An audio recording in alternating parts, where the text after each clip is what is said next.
สบายดีทุกคนเนาะมื้อนี้มาพบกับคอยคือเก่ามื้อนี้ทำกองก็สิมาอัดคลิปให้บอกให้ทุกคนเนาะรู้จักนำทุกคนว่าเป็นหยังทำกองคือบ่เห็นถ่ายคลิปลงเลยเนาะเนื่องจากว่า ตอนนี้ทุกคนทำกองก็บ่ค่อยสบายเนี่ยเนาะเพราะว่ากลางเว้นเฮาก็ค่าดับหน้าถ่ายหน้าทุกคนเลยกลางคืนมาโมโหว่าเป็นอย่างเนาะแบบช่วง11 โมงกลางคืนนะ11 โมงกลางคืน3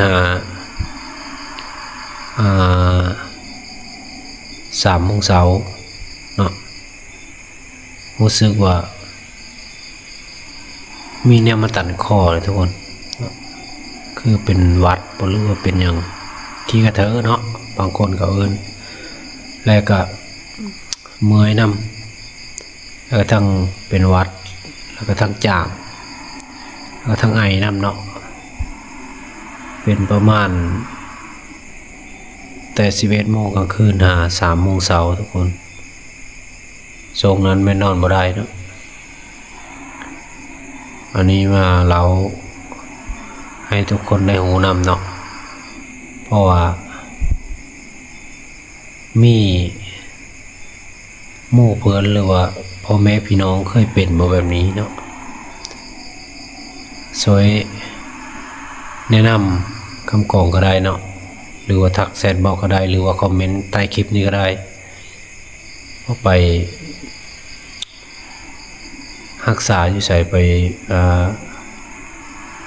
ปินโปจะใส่มันยังดีไว้เนาะแต่ที่จริงเนี่ยคำกล่องบ่เคยเป็นจักเธอเนาะบ่เคยเป็นแบบเป็นพืชเป็นอันนี้นะว่าง่ายๆนะเป็นพืชลักษณะคือเป็นพืช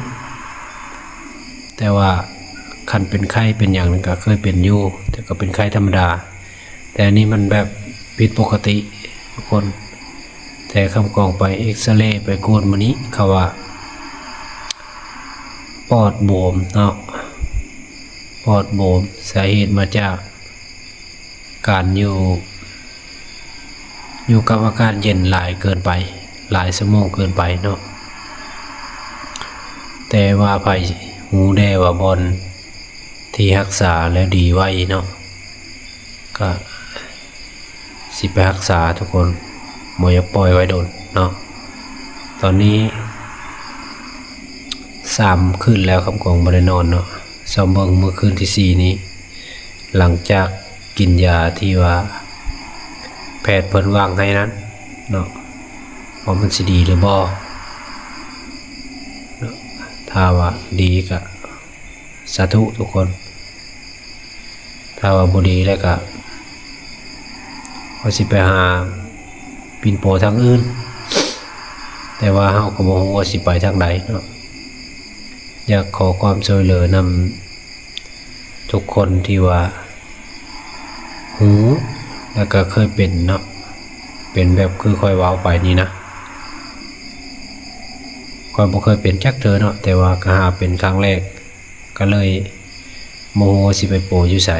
สิไปรักษาอยู่ไสเนาะไปมื้อนี้ก็หมดเงินเกือบ2 ล้านบ่ได้ทุกคนเลยเนาะเพิ่นใส่ชะโลมให้ถุงนึงกับซักยาแล้วก็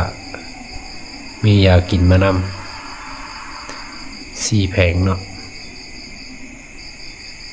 แต่ว่ากินไปก็พัง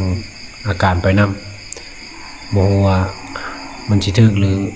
บ่ถึกเนาะเพิ่นว่าถ้ากินยานี่หมดบ่ดีแหละให้ไปหาเพิ่นใหม่เพิ่นสิเปลี่ยนยากินยาตัวใหม่เนาะแต่เฮาอยากรู้ว่ามีบ่บอนที่ว่าปิ่นโปอาการแบบนี้อาการที่ว่ากลางคืนนะ11 โมงขึ้นไปและมัน พืชมันไอมันจามและคันคอลักษณะคือมีอันตันในคอนี้เนาะถ้าไปหูก็สวยแซดมาหรือว่าทักมาบอกก็ได้หรือว่าคอมเมนต์บอกก็ได้เนาะเพราะว่าคำกองก็บ่เคยเป็นแบบนี้มาก่อนก็เลยอยากขอความช่วยเหลือนำทุกคนเนาะผู้ที่หูแล้วก็ผู้ที่เคยไปรักษาเนาะว่าไปรักษาอยู่ไสเป็นอย่างดีไว้อากาศเป็นแบบนี้ถ้าว่ากลางเว้นเนาะตอนเช้าก็มีอาการอยู่น้อยนึงแต่ว่าบ่ถึงขนาดว่าแห้งเนาะเฮ็ดเวียกได้ดำหน้าไถหน้าได้บ่ถึงขนาดว่าเมื่อยเฮ็ดงานได้นะทุกคนแต่ว่ากลางคืนมันสิหนักเนาะแทบจะบ่ได้นอนเลยแหละเนาะนั่นแหละจึงมาขอความช่วยเหลือนำพ่อแม่พี่น้องหรือว่าหมู่เพื่อนทุกคนที่ติดตามค่อยมาเนาะแต่ก่อนค่อยบ่เคยเป็นแบบนี้เนาะแต่ว่าถ้าไปหูก็แชทมาบอกคอมเมนต์มาบอกในเด้อทุกคนเด้อแล้วก็ติดตามค่อยไว้แน่ว่าอาการค่อยมันเป็นแบบนี้แล้วก็ซอยบอกบอลรักษาและเป็นโปรคอยตลอดไปเด้อเพื่อที่ได้เฮ็ดคลิปตอบแล้วก็ถามทุกคนแบบนี้ตลอดไปเพื่อเป็นทางออกของก้อยเพราะก้อยนะบ่เคยเป็นแล้วก็บ่เคยไปหาหมอแบบอันที่ว่าไข้แบบนี้นะแบบไข้ธรรมดาซ้ำไข้หวัดไข้ไอธรรมดาปกติบ้านเมืองเราเคยไข้แต่ว่าไข้แบบนี้นี่ไข้แบบเป็นชั่วโมงง่ายๆไป11โมง11 12 1 2 3 3โมงเช้าแต่ว่าเป็นกลางคืนมันสิขึ้นรถมีทั้งหวัดทั้งไอทั้งขี้กระเทอะตันคอแล้วก็ทั้งจามทั้งเป็นไข้นำแล้วก็เมื่อยนำพร้อมเนาะจาก11โมงกลางคืนหา3โมงเช้าเนาะถ้าว่าอากาศเย็นลงแล้วก็ความเย็นมันลดนะแล้วก็ธรรมดาปกติทุกคนเนาะตื่นมากินข้าวแซ่บแต่ว่านอนบ่หลับ11โมงหา3โมงเช้า11โมงกลางคืนเนาะหา3โมงเช้าถ้าว่าไผรู้จักบ่รักษาแหละบอกคอยในเด้อทุกคนเด้อเนาะสำหรับคลิปนี้ค่อยก็มีแต่ขอความช่วยเหลือสำนันเนาะทุกคนคลิปหน้าค่อยสิมาเว้าอาการค่อยให้ฟังว่ามันดีขึ้นหรือว่าลดชุดโทรมลงไปเด็กเนาะเฮาก็ยังบ่ฮู้แต่ว่าเฮาก็ได้กินยารักษาอยู่ตอนนี้เนาะเป็นจังไดก็ฝากกดติดตามกดไลค์กดแชร์แน่เพื่อผู้ที่เขารู้จักบอลบินโปบอลรักษาเนาะ